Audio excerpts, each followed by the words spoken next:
What up, everybody? This is your boy Dedrian from House of Wrestling, and this is my review for the October 26th episode of AEW Dynamite from Norfolk, Virginia. Like, share, comment, subscribe, hit the notification so that way you're notified when the House of Wrestling drops its latest content. Follow me, Dedrian180, on TikTok, Twitter, and Instagram. Tonight's AEW Dynamite. Man, oh man, you can say that the theme is pretty much what MJF said in his promo with Renee Paquette, with all due respect. Man, there was a lot of cool things that happened on this episode of AEW Dynamite. The ending I'm going to get into, which opens up a whole bunch of curious questions and, just many ways that this thing can go. And is it really happening or is it just a swerve? I'll get into that a little bit later. And speaking of swerve, we will have the Swerve and Keith Lee continuation as far as a tag team for another week. There was subtle, slight hints to a breakup, if you could see it that way. Maybe not. But man, overall, this was a very fun episode of AEW Dynamite. You can tell that AEW is getting... you could say momentum, but also you could say that it's going forward. Like there's still things they need to work on, but you can tell, okay, this is going somewhere that right now it's like, okay, but in the end, when it gets to that destination that they have in mind or they have planned, the payoff is going to be really fun for us and for AEW. So I'm looking forward to it, but man, there's a lot to talk about with this episode of Dynamite. But before I get into the matches and the backstage segments and where is this thing going, I'm going to give you guys the results. So in the opening match, you had Claudio Castagnoli and Wheeler Yuta defeat Chris Jericho and Daniel Garcia. In the second match, you had Keith Lee and Swerve Strickland, Swerve in Our Glory. They defeated FTR with a kind of a little bit of assistance from the Gun Club. Then in the third match, you had Bryan Danielson defeat Sammy Guevara. In the third match, you had Jamie Hayter defeat Rio. And in the main event, you had Jon Moxley retain as the AEW World Champion against Penta I just call him Penta because he goes by Penta in one company and El Mito Zero, that thing. Forgive me, I've hacked up his name, but he defeated Penta. So that is the results for AEW Dynamite for October 26, 2022. But man, getting straight off into the opening match, I like that it went straight to a match. It didn't go to a promo. It did appear when Jericho and Daniel Garcia came to ringside, or came to the ring with Jake Hager, who was also accompanying them. It did feel like, okay, it's going to go into a promo and then the match is going to start. It did kind of have that feel, but nope, went straight to the match. As much as I say every week, I hate that song, Judas, and I don't hate it because it's Chris Jericho. I hate it because this song has been played to death since AEW started, and that's back in... you could go back to Double or Nothing of 2019, and that's June of 2019.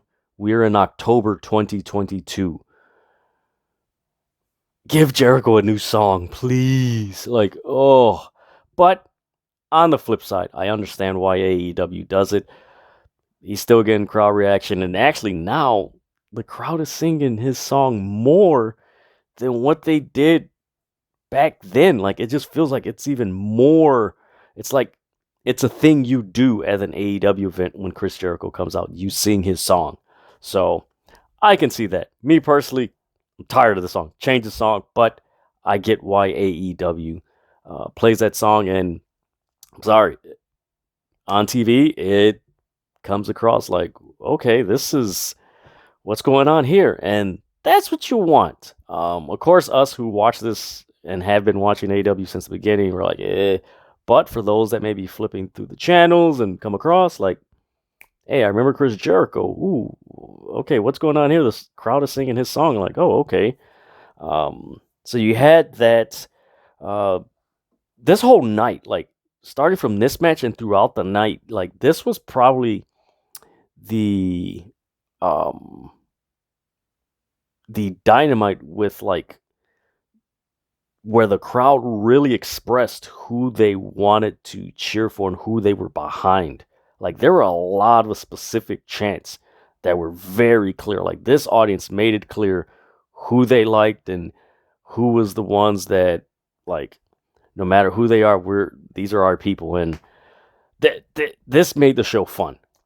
I've talked about this on previous reviews for other wrestling shows that when you have a crowd that's into the show, it makes the show even more attractive, intriguing to get into because you're like, man, if this crowd's into it, man, what's going on here? And that's what you want from a show. And granted, some points in this Dynamite kind of just they've mellowed out and everything.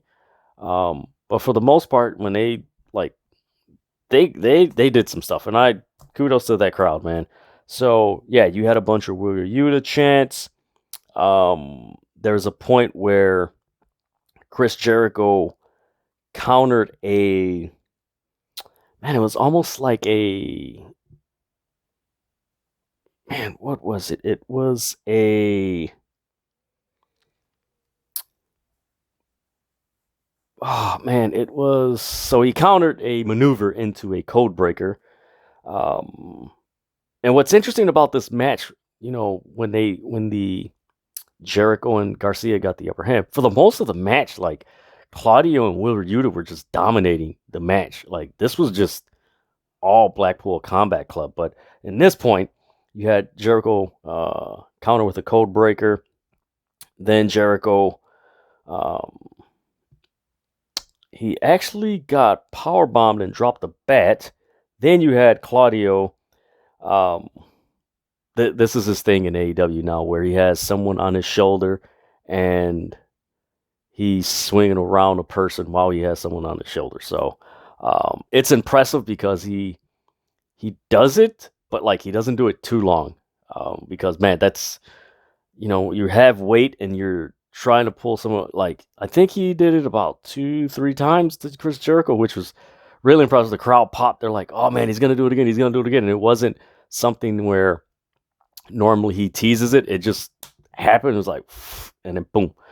But in the end, Claudio wound up getting the neutralizer 1, 2, 3. They win, which was surprising because it did kind of feel like because Claudio and Will Yuta were getting the upper hand, it's like, you know what?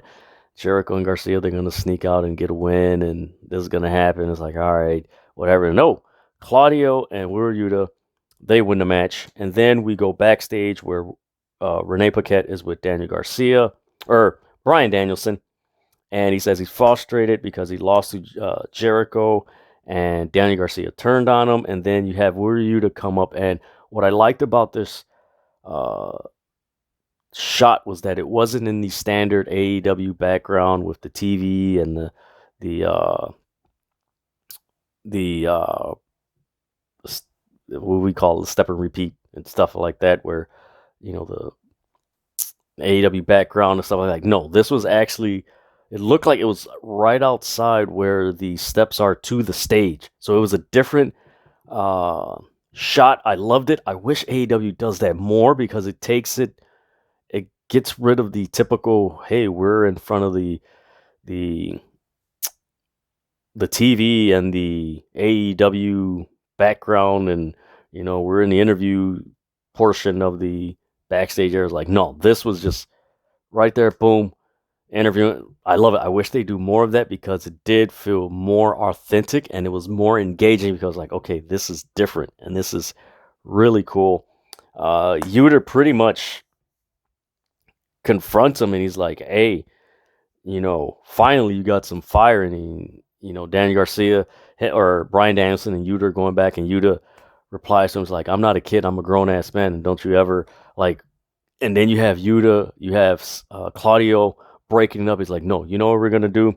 We're going to discuss this like adults. It's like, oh, okay, and you have William Regal. He grabs him.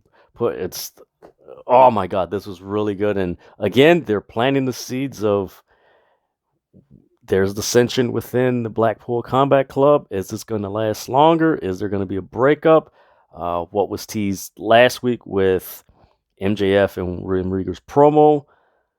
Is Regal going to side with MJF? Like, what's going to happen here, man? And there's so many good questions to this that you're just like, all right, man, I want to see what happens next week. Like, where's this going? It's like, oh man, this is so good. Then we get after this, we get a very, very interesting video that I don't know if it was a mistake or what have you, but you have this video of the Elite, and it shows when AEW first started, where you had Hangman, the Bucks, Kenny, Cody. They look at their cell phones like All Elite Wrestling, and they show that. But as they're showing this, you see every image of Omega and the Young Bucks. Like it's almost like took a page out of Infinity War, where Thanos snapped his fingers. It's like everything their images just faded away, and it was like, And of course, there's been reports of them and their return being imminent, like really soon. So with that, I mean, it's pretty much somewhat of a giveaway that the Young Bucks are coming soon. I personally think they're going to come back at Winter is Coming. It makes the perfect sense. Winter is Coming. The last 2 years have had some really interesting things happen. Of course, the first Winter is Coming. Sting debuted, and Kenny Omega won the title and went to Impact. That was really good. So something is happening with the Young Bucks and Kenny Omega. I'm looking forward to it to see what happens, because you have the whole MJF thing, and there's a lot of good things that are happening in AEW that you're just like, all right, I got to keep an eye on this. This is good. But man, that video, I don't think it's actually, yes, it is on AEW's Twitter account. I don't know if it's on their Instagram account yet at the time of this recording. And I do think it is on their Facebook page. So you might be able to find it on different social media platforms, but please check it out. And it's really interesting. And of course, as AEW tweets it, there's these eyeballs, and it's like, okay, we're on to something. So after that, we get the Jericho Appreciation Society. They're backstage with Tony Schiavone, and there seems to be like audio issues because you can't really hear anything. And of course, you see one of the guys, technical guys, like underneath the camera. I guess he was trying to pass a microphone, or he had maybe the extension microphone, and like trying to get it, because you could barely hear them. It was like going in and out, and Sammy Guevara said something, and Jericho basically said he's going to have an open challenge next week on AEW Dynamite of former champions, and gonna give you guys a list of people I think it could be for next week. It could be Jonathan Gresham. And mind you, this list is of former ROH champions that could be. Not saying they are going to be, but it is from this list of former champs. This could be, they could be there next week. So we got Jonathan Gresham, a former ROH champion. We got Matt Taven. Of course, he's in the feud with Wardlow, with Mike Bennett. So that's highly unlikely. You have Jay Lethal, who's in the feud with Darby Allin. Highly unlikely. You have Christopher Daniels. That could be something. Adam Cole. We know that he's still recovering from an injury. We don't know when his timetable, so that's a big question mark. So we don't know about him. We got Jay Briscoe of the Briscoes. That's a strong possibility because he is signed with ROH. Makes sense. We got Davey Richards. Another possibility. We got Eddie Edwards, Impact Wrestling. That is a possibility. We have Homicide, who's, I believe he's the NWA junior champion or something like that. That's a possibility. He's done stuff with AEW. We have Samoa Joe, but again, he's with the Taven, Wardlow, Mike Bennett feud.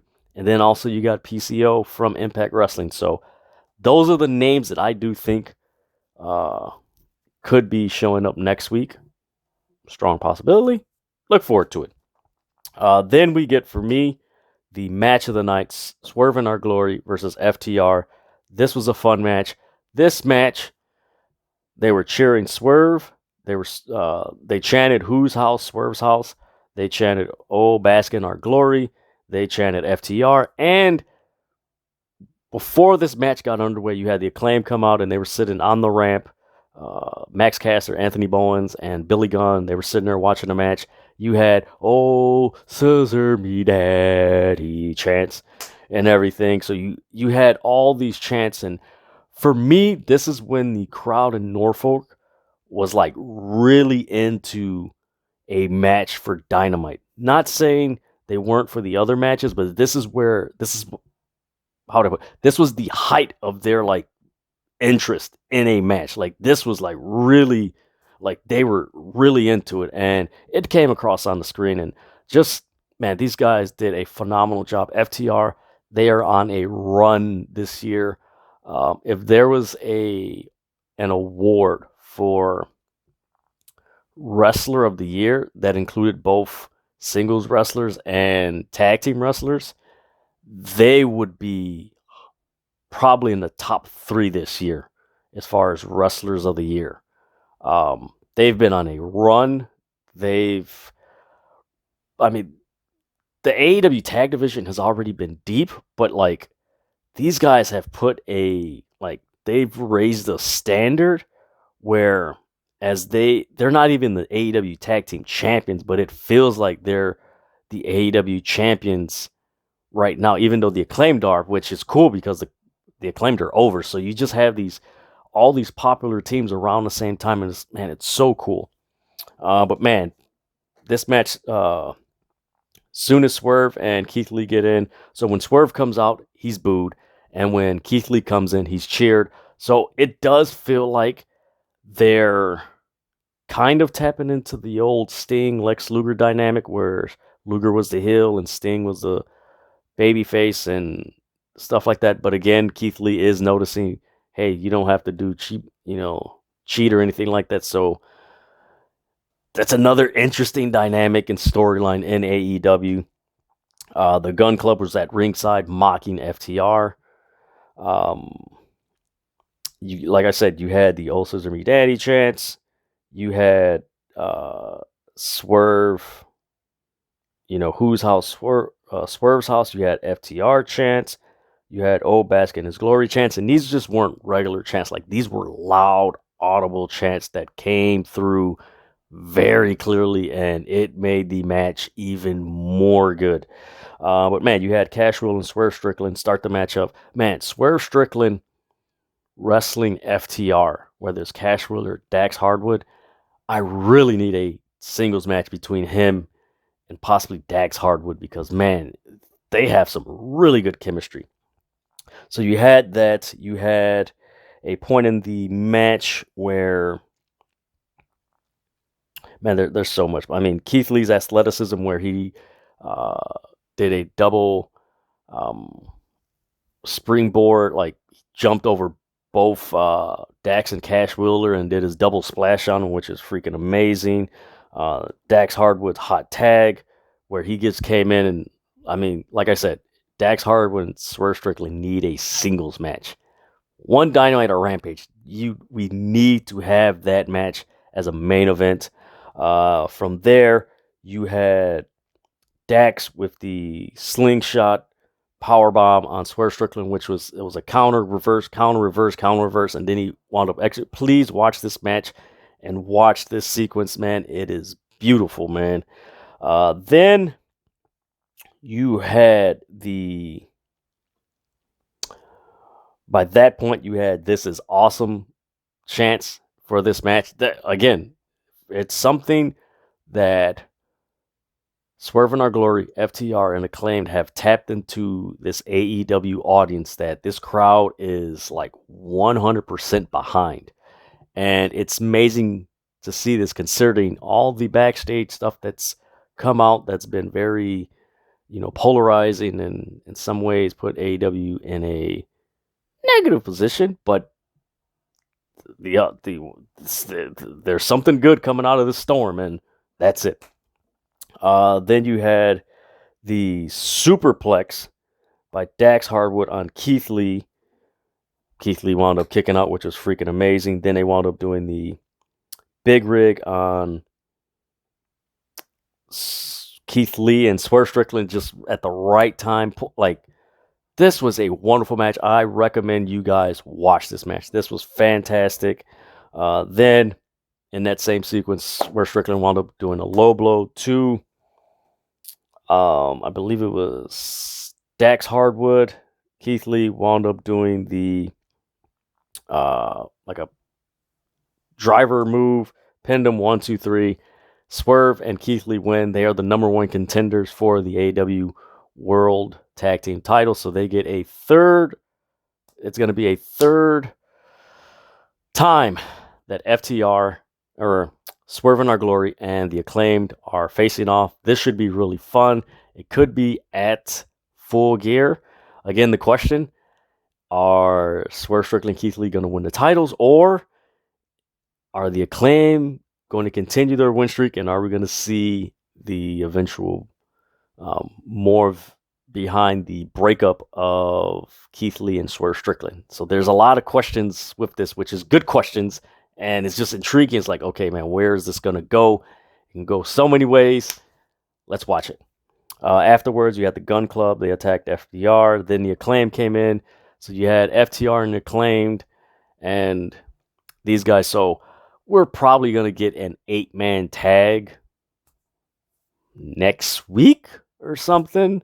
It would be cool if they do an 8-man tag elimination style. That would be so fun. But again, AEW, I'm all for it. Like all four of these teams are, well, 3 teams are over. The 4th team, the Gun Club, they're just freaking, they're annoyingly funny, which is very interesting. So you had that. Then you had backstage, you had Renee Paquette with Saraya.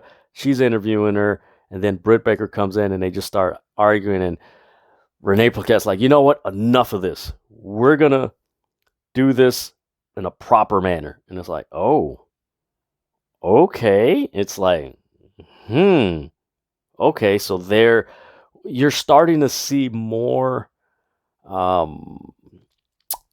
authority within like different facets on AEW television, where there are the authority figures that should be, or I don't want to say should be, but people are exercising their authority who actually have authority. So it's like, all right, this is interesting. Like, there's no GM, but like, they're like, all right, cool. So we're going to see what's going to happen with that. I believe it's going to be either Rampage or next week on Dynamite. So comment below. Let me know what it is. I believe, actually, now that I think about it, I do think it's going to be next week on Dynamite, which I'm looking forward to that. Then you had MJF come out. Man, oh man. So Renee Paquette is interviewing him, and I know some of you are going to watch this. So, man, she went backstage, and here's like, no, after the Saraya Britt Baker thing, they went to commercial, and Renee Paquette came out, and she's interviewing MJF, and this was a really interesting promo, man. So he comes out, there's a bunch of MJF chants. So again, right now, MJF is, you could say he's a tweener, where he's supposed to be a bad guy, but the crowd is cheering him to the point where it's like, we're eventually going to have to turn this guy into a good guy. So, grabs the microphone from Renee Paquette. He starts mocking MJF walking, doing this and his mannerisms and what he said about him, which was, to some extent, in one way it was kind of hokey, but in another way it's like, okay, this fits MJF's character. Like, he should be doing this. Like, this is MJF. So yeah, you had that, he calls Mox mid.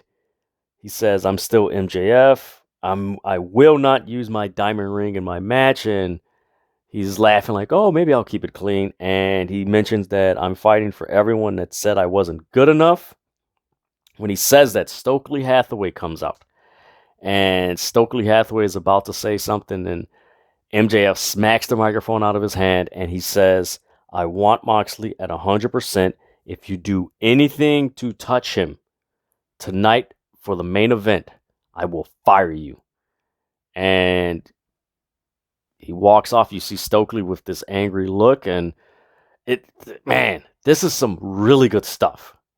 Granted, the group, the firm, they really haven't had much of a presence in the regards of, okay, they're a threat, but they've been more so of a presence in the background, like, okay, in the back of your mind, like, okay, the firm, MJF, like, okay, are they going to come out? Are they not going to come out? So it's like, it's a cool way that they're using them where it makes you think, like, who are they coming? Are they not coming? It's like they linger when they need to, which is really good because sometimes in professional wrestling in this day and age, factions like that tend to like be done like overuse where you see them so much that you're just like, okay, they're gonna come out like you already anticipate it. And with the firm, in some ways, you don't know what they're gonna do, which is so fun. Then we get a video package of the Kingdom and Wardlow. So this Friday on Rampage, I'm looking forward to this match. We're gonna get Matt Taven and Mike Bennett with Maria Kanellis facing Wardlow and Samoa Joe. That is going to be a very great match. If you haven't seen the Kingdom wrestle, I know they've had a few matches in NWA Power, of course, Impact Wrestling. I believe they did a few at New Japan Strong. I could be wrong, but yeah, they didn't know that wrong. New Japan Strong, I could be wrong. There we go. I need to make that in a t-shirt. So yeah, I'm looking forward to this match this Friday between Wardlow and the Kingdom. Then we get Sammy Guevara versus Bryan Danielson. What was interesting about this match was more so when Sammy Guevara came out, like, there was like no reaction. Like there was a few things from the crowd, but for the most part, there was like no reaction. And I mean, with everything that came out with the, Sammy Andrade stuff, like, man, it's hard. Like for me, I'm not backstage. I don't know what it is. It's like, all right, it is what it is. I know I mentioned in my review that Wednesday when he did come out after the incident that, they shouldn't have never put him on because you're just putting him in a position and the company in a position where you're just gonna, a lot of negative stuff is going to come out of it. And man, it just feels like Sammy Guevara, the character, like, is like, man, like, he's not even at that TNT championship level, or, man, even, it just feels like he's not even at the inner circle level that he was at, which led to him getting the TNT title. Like, he's not even, like, it's, man, like, there's just, I don't know what it is. Man, it's hard to say. It's just really, man, it's difficult to describe it because man, it's like the audience just did not want to react to him in any way, and that's bad because it feels like it's almost like go away heat, and by that, like, they just don't. Man, I don't even want to say. I can't say that the crowd doesn't want him there, but it's like they just don't care anymore.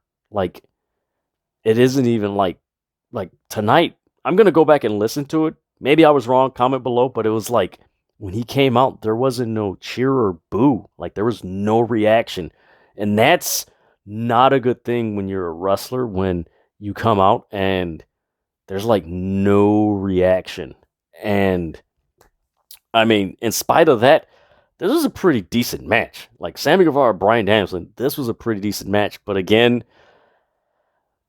the stuff from the incident 2 weeks ago is still somehow, man, it's unfortunate, man. It's really unfortunate because he is a talented wrestler, but man, when the crowd don't react, they're not they're not reacting. So something's got to change and something's got to do something. Um, so yeah, this was a pretty interesting match. Danielson, he wound up doing the Romero special, which I love that move because that's more of a throwback move that they constantly did in the 80s and kind of went away from in the 90s a little bit, except for the cruiserweights in WCW and ECW. Then in the early 2000s, they kind of just went away from, and Danielson was like, ooh, I like this move. So wound up doing that. You had Sammy right before the commercial did a moonsault in the middle of the top rope onto Bryan Danielson. That looked freaking amazing. Sammy can do some great moves. Man, he's got to work on just a character that people are going to have some type of emotion towards. Because man, it was a dry reaction. So you had the moonsault, then you had Danielson with his typical in the turnbuckle kicks and chops. You know, the crowd's doing yes, yes, yes. They're doing that. You had the Spanish fly from the top rope that Sammy Guevara did on Danielson, which was beautiful. That was a nice Spanish fly and executed it perfectly, man. Great move. Then you had Danielson do a reverse Hurricane Rana, which looked nasty. After that, you had a running knee by Bryan Danielson. He wound up doing his typical Blackpool Combat Club stomp to the face. Then he executed almost like an armbar. Then it turned into a triangle chokehold, and to the point where Sammy Guevara did not react, and he kept on elbowing him, and some of those shots towards the end looked like real stiff. On TV, it was oh, I gotta watch it again. But man, watching it live was damn, Danielson's really laying in some.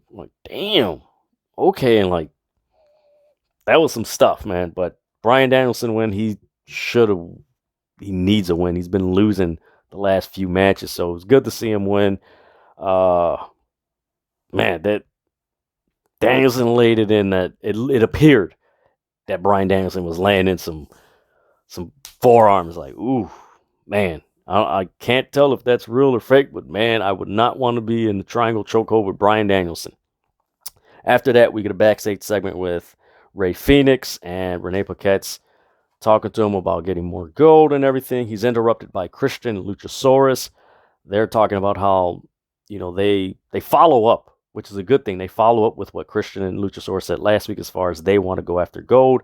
Orange Cassidy comes in and he issues a challenge. And yes, we're getting it, I believe, this Friday on Rampage. I could be wrong, but I do believe so. We're getting Rey Fenix, Orange Cassidy, and Luchasaurus for the All Atlantic Championship.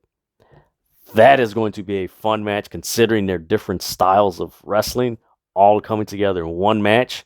And you have a heel Luchasaurus, not a good guy Luchasaurus. So there's going to be some really great stuff from this match. I'm looking forward to that. It's going to be real cool. Then we get the Jamie Hayter versus Rio match.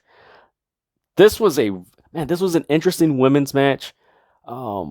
It felt a little clunky, a little bit, and I was surprised that they really didn't do more. Let me rephrase that. I'm surprised they didn't allow Rio to use more of her high-flying offense, which he's done previously in matches, which really got the crowd into it. It was more like mat wrestling, which was an interesting way to do this match because Rio, some of her best matches when she counters, reverse, boom, boom, she's jumping around. She's almost like a mosquito that you can't, it's just flying around. You're man, where's this? Man, I can't. And you got to really get some force to grab it and everything.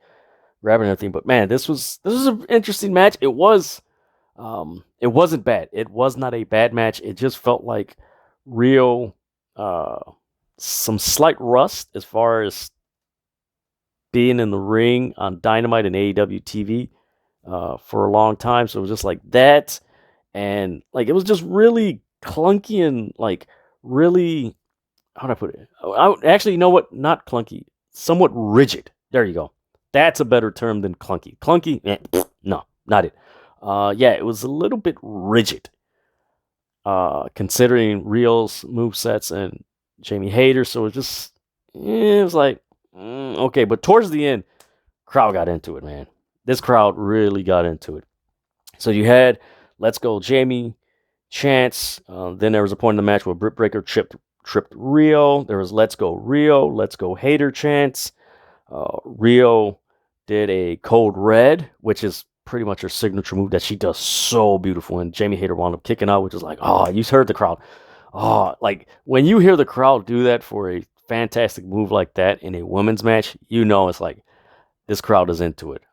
Granted, it was a contrast from last week where the crowd was really into the women's match. This week, they were more just observing and just, oh man, okay. And very mellow. So you had the almost like a back strike, not a back breaker from Jamie Hayter on Rio. Then you had the Snapdragon suplex by Rio. Then eventually Jamie Hayter wound up doing her infamous lariat, which it looked like she took Rio's head off. Pinned her 1, 2, 3. Jamie Hayter wins. Interesting match to build towards this dynamic with Rio, Toni Storm, and Britt Baker and Saraya. Toni Storm came out at the end of the match, and you got a stare down between her and Jamie Hayter, which those two, the match that they had before, like, man, very physical and aggressive match. I look forward to that match. It's going to be fun, and wish there was maybe another match, women's match, but right now, again, AEW still putting some pieces together and some momentum together for this women's division. Really looking forward to going into 2023. After this, we get a backstage segment with Eddie Kingston with Renee Paquette. He's like, I'm good. And he's like hating, like a very grudgingly smile. And it's just like, what's Eddie gonna do? What's Eddie gonna do? Where's this gonna go? Is he like, what's going to happen? And they talk about Jon Moxley, and he's like, I know Moxley's gonna defeat Penta, and he's gonna defeat MJF, and you know what? All right, just leave me alone. So it's like, where's this gonna go with Eddie Kingston and him? You know, this intervention type thing. Like, where is this going to go? Interesting thing to think about. Actually, let me rephrase that. When MJF wins the world title, could Eddie Kingston be one of the first opponents for MJF? That should be fun. That should be fun and very entertaining. Then we get a video package of Darby Allin. He mentions that Sting. He talked to Sting. He's like, let me prove this by myself. And then he gives a message to Jay Lethal, and he tells them, tell your old friend who knows me to come to Dynamite next week. And here's a list of people I think could be the old friend. A few, they're involved in other feuds, but I'm still putting them on this list. So we got Ethan Page, of course, he's with the Firm. He has a history with Darby Allin. Brian Cage, that's a strong possibility considering what he's doing with Ring of Honor and the Embassy. Sami Callihan in Impact Wrestling, that is a possibility. Zack Sabre Jr., they do have a history with Darby Allin. You got Cassius Ohno. Now that's a one to keep an eye out on that could possibly show up next week. Then you got Aerostar from AAA. He has a history with Darby Allin. You have Drago, who also has a history with Darby Allin. And New Japan Pro Wrestling's Jeff Cobb has a history with Darby Allin. So that's something to look out for, of these guys showing up next week for the Jay Lethal Darby Allin match.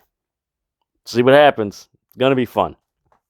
Then we get the announcement that next Wednesday is going to be Daddy Ass Birthday Bash. I believe it's for Billy Gunn. So we're going to get that something crazy and funny and wacky is going to happen with the Acclaim, which is, it's going to be entertaining. It's going to be very entertaining. Then we get Penta versus Jon Moxley. Right from the get-go, this crowd was into it. You had, what I liked about this match was early on, they mentioned Penta's match with Valeno 4 in Triple Mania this past weekend, where it was mask versus mask, and Penta won.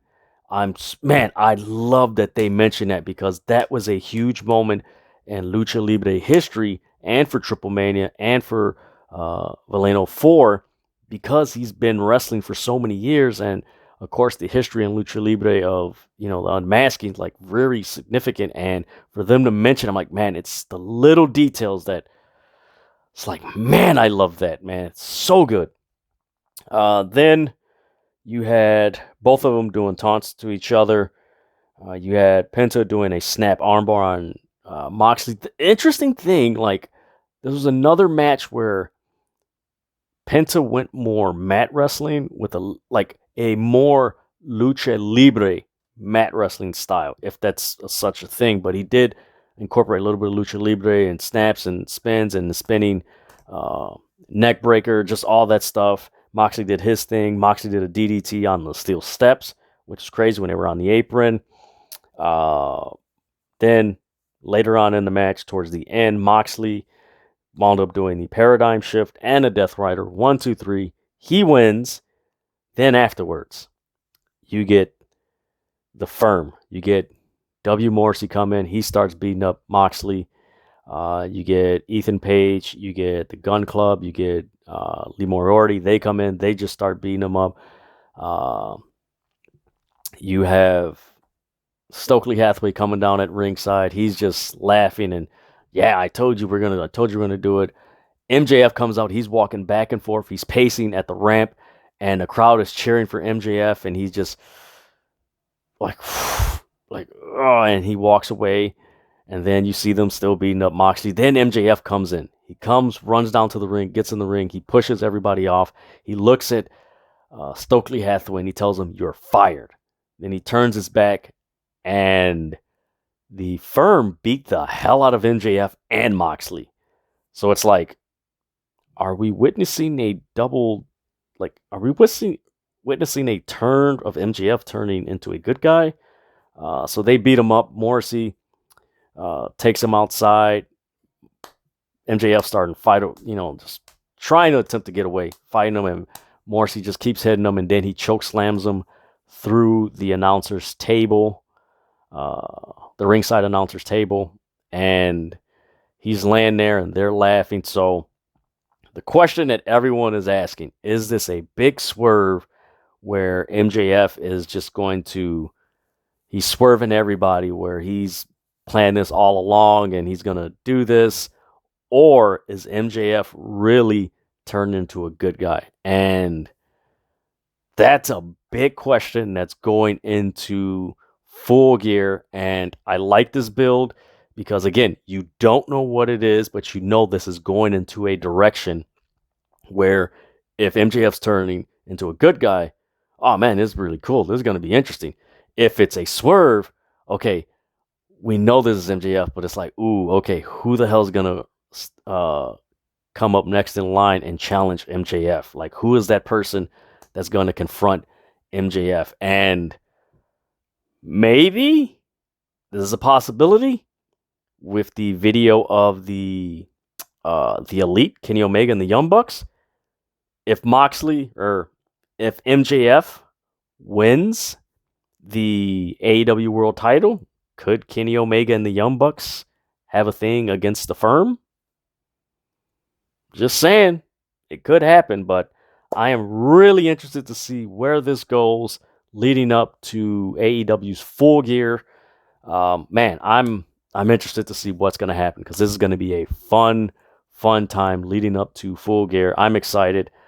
Kudos to AEW creating all this intrigue, and with these tag teams and with MJF and Moxley and just all the things they're doing in spite of all this negativity that's happened in the last month. It's surprising that they've done this, and just shifted to this, but kudos to them, and looking forward to seeing what's next for AEW next week and just in the next month or so, because it's going to be really interesting, and we're literally 2 months, less than 2 months from Winter is Coming, so it's a lot of stuff that's going to happen. So like I always say, there's a lot of questions that is producing a lot of curiosity and intrigue, and man, I got to tune in to see what's going to happen. Like, what's going to happen? Where is this going to go? I really want to see how this is going to play out. And that's all you ask from a pro wrestling program. And we're starting to see that in other promotions come up. So, fun time to be a wrestling fan. So, that is my review for the October 26th episode of AEW Dynamite from Norfolk, Virginia. Like, share, comment, subscribe, hit the notification so that way you're notified when House of Wrestling drops its latest content. Follow me, Dedrian180, on TikTok, Twitter, and Instagram.